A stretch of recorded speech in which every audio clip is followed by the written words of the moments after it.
Germs, ito na yung last update natin dito sa project natin, ADB 160. Hazard mo muna. Ayan. Ito yung itsura nung harapan niya. Pag nag-hazard, meron tayong park light sa taas, signal light sa ilalim. Ganon din dito sa likod, park light na red sa ibabaw, signal light sa ilalim. Kaliwa. Ayan. Okay. Signal light sa kaliwa. All goods, gumagana. Buo yung takbo ng signal light niya. Ganon din sa harapan. Buo rin. Sige, patayin mo yung signal light, pindutin mo muna. Tapos, kanan naman. Okay na, okay na. Germs, good morning. Welcome dito sa JR Motorworks. Dumating na yung naka-schedule natin na ADB 160. Magpapakabit siya ng sequential signal light. Teka, tingnan natin. Germs, ito yung ADB 160 na naka-schedule sa atin today. Magpapakabit ng sequential signal light. Harap tsaka likod. Nabaklas na natin yung kanyang kaha. Nabaklas na natin yung kanyang pairings, left and right. Tapos yung sa likod, binabaklas na rin.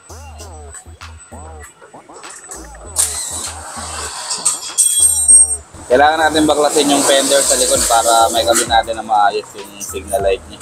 Ang ilalagay natin dito sa likod yung red na park light. Tapos dito sa harapan yung white na park light. Yung parang yung kagaya nung kinabit ko last time. Same na same yung gagawin natin dito.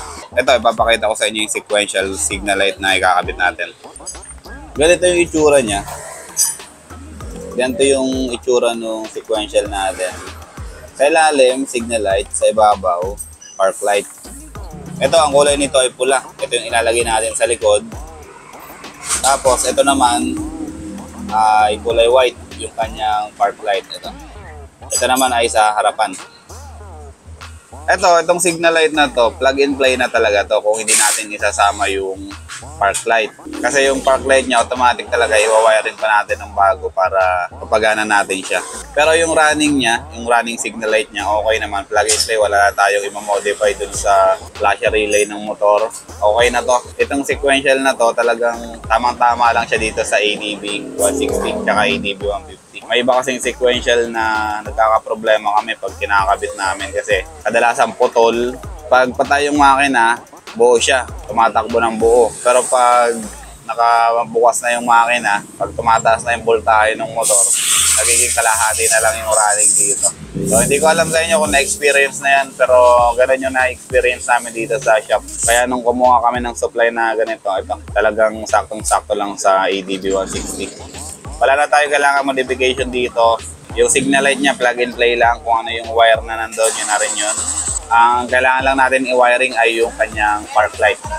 I-mount ko lang yung mga signal light dun sa kanyang pairings. Tapos mamaya papakita ko sa inyo yung kabuuan. Saka yung magiging itsura nitong motor na to after natin malagyan ng sequential signal light. Okay? So, antayin nyo lang. Gagawin ko muna ito saglit. Germs, update tayo dito sa project natin, ADB 160. Sequential signal light yung ini-install natin ngayong araw. Ito, tingnan natin. Nailagay ko na yung dalawang sequential dito sa pairings niya, yung pangunahan. Ito yung white na park light. Medyo nadumihan ko lang yung kanyang pairings pero mamaya lilinisin din natin yan. Pero yun na yung naging itsura niya. Ang ginawa natin dito, niretain natin yung rubber support niya dito. Pero yung bakal tinanggal na natin. Kasi hindi aabot yung pinaka-thread nung kanyang signal light. Tapos, ito yung wire niya, pinutulan din natin based dun sa stock wiring. Kung gaano kahaba yung stock na signal light niya, ganon din natin pinutol to kasi para hindi na makalat sa loob kapag nag-wiring tayo. Dito naman sa wire niya, ang ginawa natin, minerge na natin yung dalawang ground. Magkahiwalay kasi yung ground ng park light tsaka yung signal light dito sa kanyang sa kanyang sequential. Pero same lang naman yan, kaya ginawa natin, minerge na natin parehas ground tapos yung kanyang signal light itong pula, tapos yung brown yung kanyang park light. Kaya mamaya lalagyan na lang natin to ng terminal para magiging plug and play na lang to dun sa motor niya. Okay na itong harapan. Ang gagawin naman natin ngayon, itong likuran. Itong likuran naman yung gagawin natin. Tapos after nito, i-install na natin, kabit na natin yung mga pairings niya para matapos na natin yung project natin ngayong araw.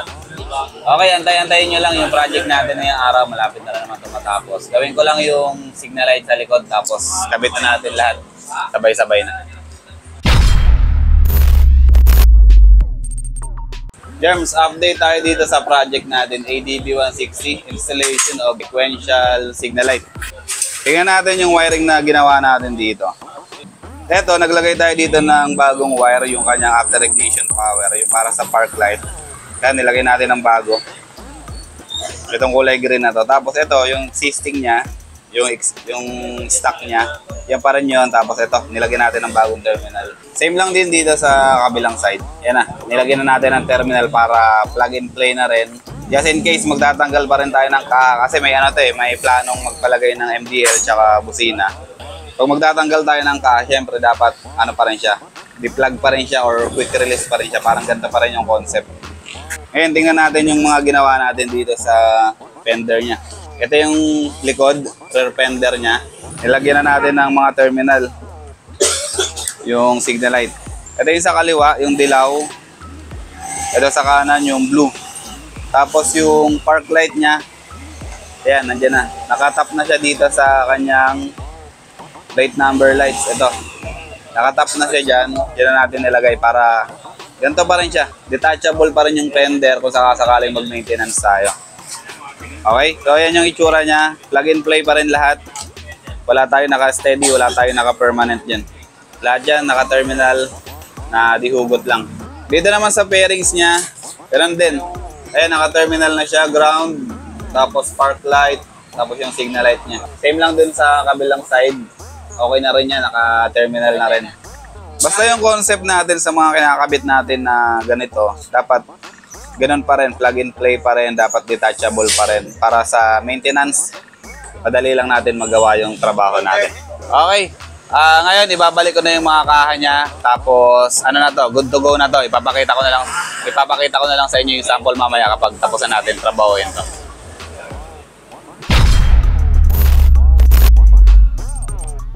Germs, magandang umaga ulit. Update tayo dito sa project natin, ADB160.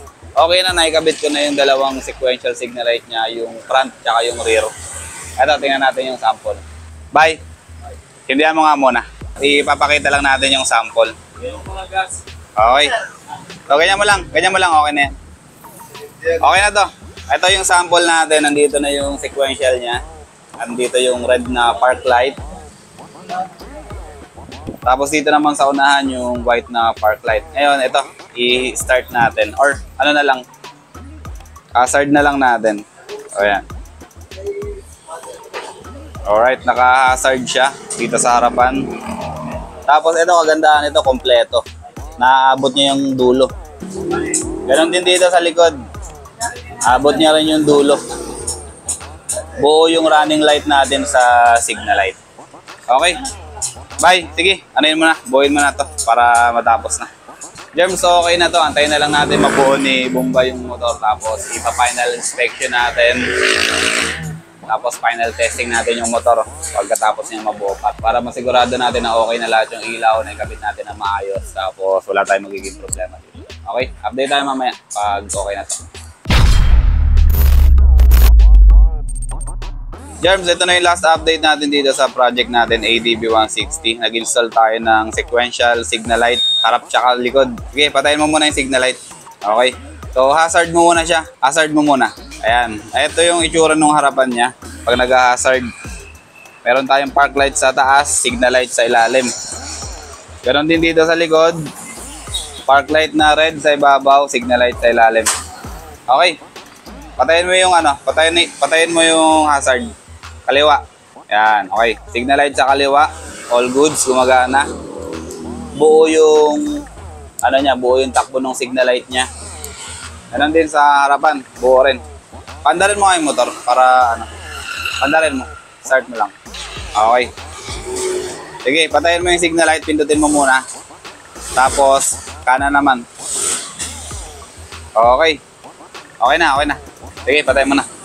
Okay, Germs, ayun na yung pinaka-last update natin dun sa project natin, ADB160. Nagkabit tayo ng sequential signal light. Sa mga gusto magpakabit ng ganon, sequential signal light, mag-PM lang kayo sa page namin, JR Motorworks. Tapos, ibigyan namin kayo ng quotation para may idea kayo kung magkano yung gagastusin nyo dito sa shop. Tapos, magpa-schedule din kayo kung sakasakali lang, baka puno tayo dito. Medyo matagal din kasi yung pag-install natin dito. Siguro mga nasa 1.5 hour din yung pag-install natin ng sequential. So, kaya kailangan din mag-PM din kayo para hindi rin ganun kahaba yung aantayin nyo dito sa shop natin. Okay? So, ayun na lang muna. Para dito sa video natin ngayong araw, sequential signal light, harap tsaka likod yung in-install natin sa ADB 160. Maraming salamat. Ride safe.